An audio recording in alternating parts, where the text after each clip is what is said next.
Hello and welcome to the Collapse Experiment. And today, yes, more updates on Nord Stream because everybody has to have their own conspiracy theories. They're conspiracy theories. Germany now has their own theory as to what happened. It's amazing. So you have Seymour Hersh, you have Russia, you have the US, you have Ukraine. Everybody has this different story as to what exactly happened with these pipelines. And fortunately for us, it's not regulated like other topics as to talking about this subject. But I just find it amazing that they can just continue to spew garbage as to what exactly happened.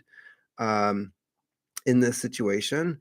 And yeah, so let's dig into this article. If you like my content, like and subscribe. I'd like to thank all the people who subscribed to my channel while I was on a mandatory vacation for my strike. So that was pretty awesome. It was something I kind of wished would happen. Is that things would keep moving along even though they're trying to suppress me. So yeah, Nord Stream attacks. German report says Russia with mini subs, spy vessel, and combat swimmers had the right combo to bomb the Nord Stream pipeline. They didn't bother looking into whether or not this would benefit Russia in any kind of way. I thought that was a little weird, but hey, it's Germany. They're one of our allies.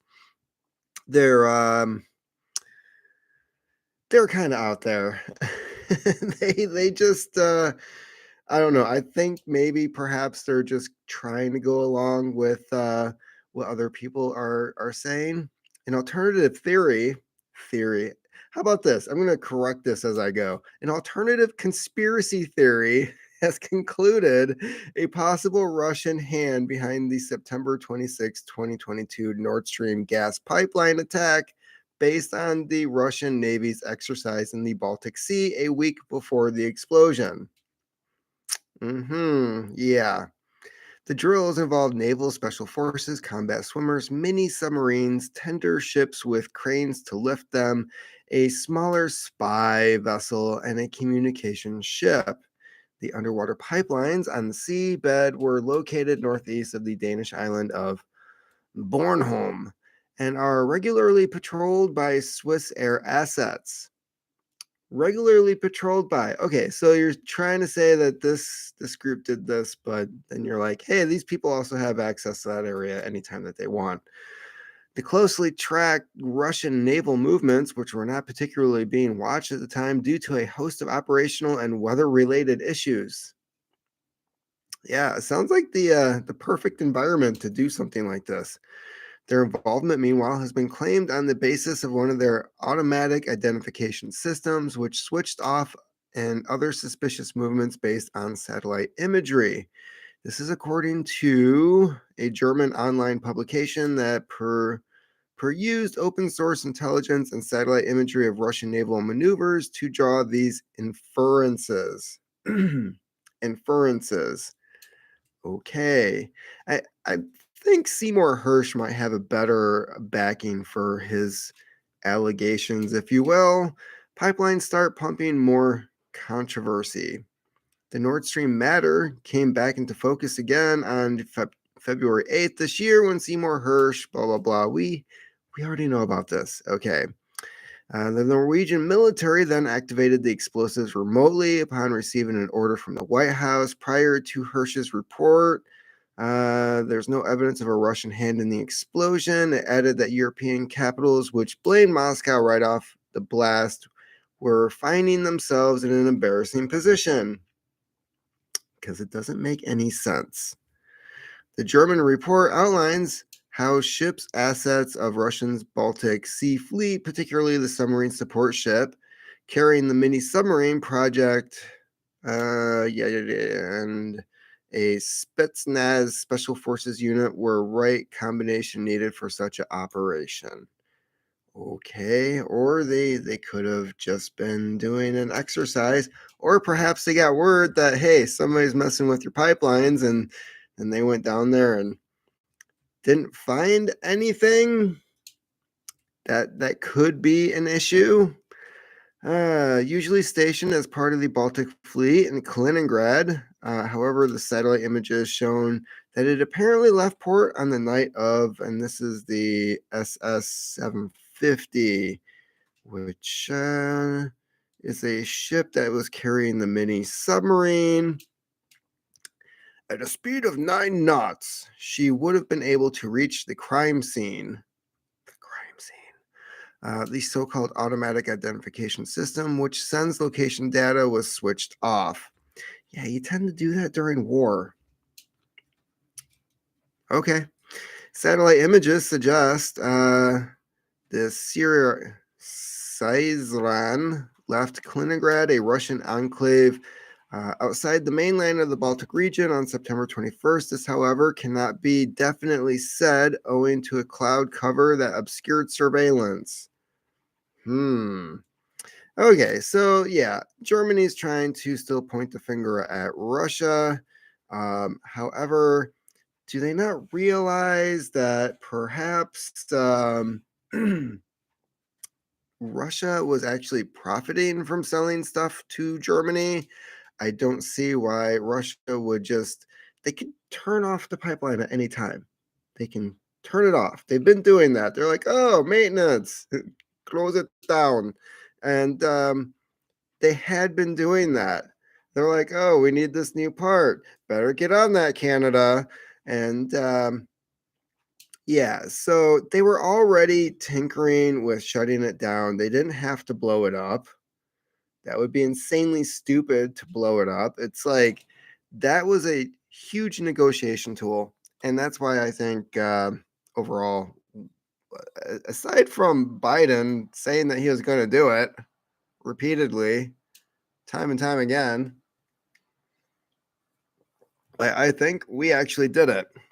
And I want to see this. I don't know if anybody out there has already seen it, but I just get this vision of Biden dressed up as Dr. Evil. And he's like, we're gonna close down the pipeline, man. I don't know. I think it would be amusing. It'd be awesome.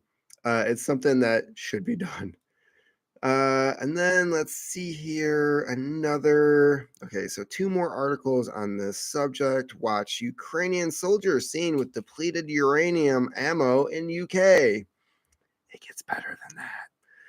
I glanced this over just to see if there was any substance to this, and yeah, it gets better.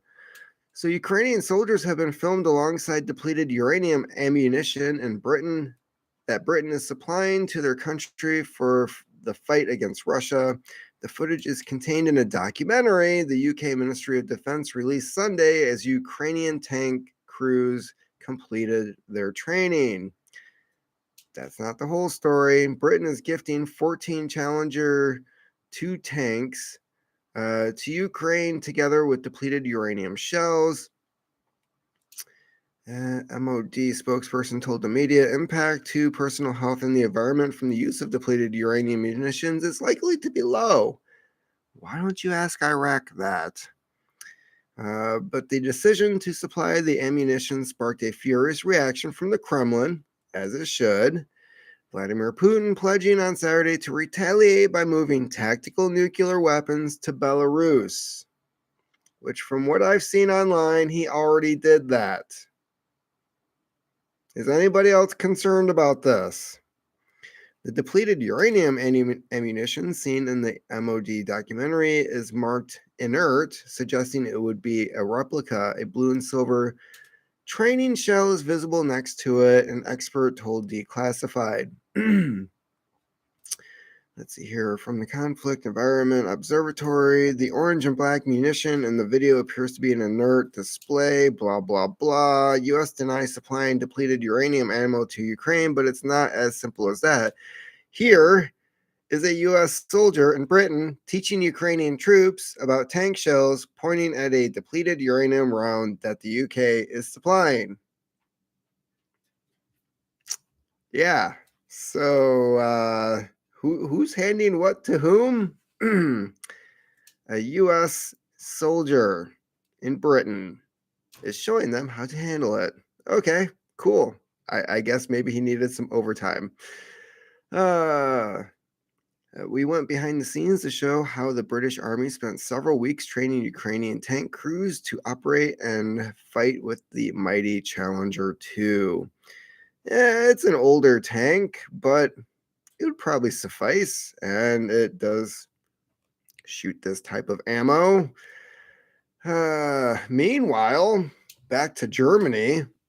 Germany successfully delivers 18 Leopard tanks at Ukraine border. Remember what Putin was saying about if we see German tanks heading towards Russian soldiers again, bad stuff will happen. Does anybody remember, like, what is with the short-term memory of our world leaders? Is that gone? Do they just not have that anymore? Like, long-term memory is definitely, perhaps we're like being run by some type of Zen cult. I don't know. On Monday, Der Spiegel reported that 18 Leopard 2 battle tanks have been received by the Ukrainian government after the tanks were successfully delivered at the Ukrainian border. Nothing to be worried about here. Previously, Defense Minister Boris Pistorius had promised that the battle tanks would be in Ukrainian hands by the close of March. German media report also noted that about 40 martyr, mar, not martyr, but martyr infantry fighting vehicles were also delivered. I don't know what those are, and there's no picture. That's unfortunate. Reuters separately confirmed the deliveries and additionally reported that the German army trained the Ukrainian tank crews as well as the troops assigned to operate the Marder vehicles for several weeks on training grounds in Munster and Bergen in northern Germany. Beyond the German vehicles, 3 Leopard tanks donated by Portugal also reached Ukraine, according to the security source. Ukrainian outlets have meanwhile commented on widespread social media assertions that Leopard tanks are prone to getting stuck in deep mud. That's not good for spraying. Who thought of the timing for this? Okay, they get stuck in deep mud. That's awesome. Good job. Such that exist in parts of Ukraine. However, the reports underscore there's as yet no evidence for the claims. Meanwhile, there could soon be an influx of UK supplied Challenger 2 tanks to Ukraine after Ukrainian soldiers have concluded training. Yeah, it's unclear where Western supplied tanks will go first, but one likely possibility is to the front lines near the strategic city of Bakhmut, Donetsk. So yeah, we're handing over all this stuff. And it's supposed to be for, I don't know, self-defense. It would be like if there was an invading force coming into my town, and there is this other town neighboring who's currently fighting off that invading force, and we're like, hey, if we just hand over our personal guns now to this other town, and yeah, perhaps they'll stave off the invasion. And then all of a sudden they get their butts kicked and they're heading towards us. And meanwhile, I'm sitting here like, well, that was dumb because I have absolutely nothing to work with at all. I I guess I should go sharpen sticks or something. Yeah, it really irritates the crap out of me that nobody is thinking long term on this, and they're just handing stuff over to Ukraine to get blown up and uh, used improv. I don't. It's just, why are they handing all this stuff over when we might have to use it ourselves at some point, and we don't have the infrastructure to just roll this crap out? This isn't World War II all over again. It takes a long time to make this high-tech equipment. It's not like converting a Ford factory into assembling a tank. It's not like that. This is a completely different situation. We we just do not have the capability of mass producing stuff like that again. Um, there's too many people crying on the internet about, oh my God, I just got scheduled for 8 hours. What am I going to do with my life? Yeah, this is the type of people we're going to rely on to, I don't know, build this stuff, make ammo, possibly go fight on the front lines. Sorry, that green hair is against regulations. You're not a, yeah, you don't acknowledge my identity. No, because we're all green here. We're all beige. Whatever your BDUs are is the color of your skin, dumbass. So, yeah, this is completely insane. I just, Germany is now joining the bandwagon of coming up with excuses as to who did what and trying to point the finger at Russia, which, again, is insanely stupid and doesn't make a whole hell of a lot of sense. And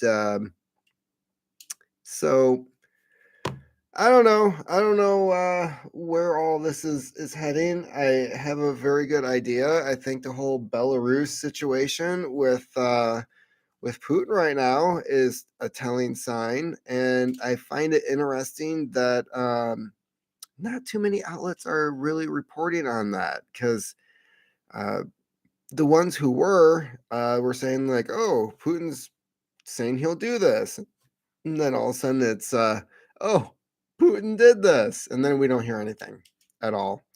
So yeah, if you want to see these articles, go to thecollapseexperiment.com. Looks like I will be doing one more live feed on domestic issues in a little bit. So if you want to stop by for that, that'd be cool. And it's going to be an interesting time. This summer is going to be phenomenal. It's going to be another summer of love. It might be the summer of orgy love because, the summer of love last time, 2020, we saw how that turned out. But no, this is going to be hotter. You might want to bring some lubricant because there's going to be a lot of going around. And yeah, perhaps just I would stay away from people. I don't know. I got a bad feeling about this summer, whether it is the bird flu or BLM Antifa making a return.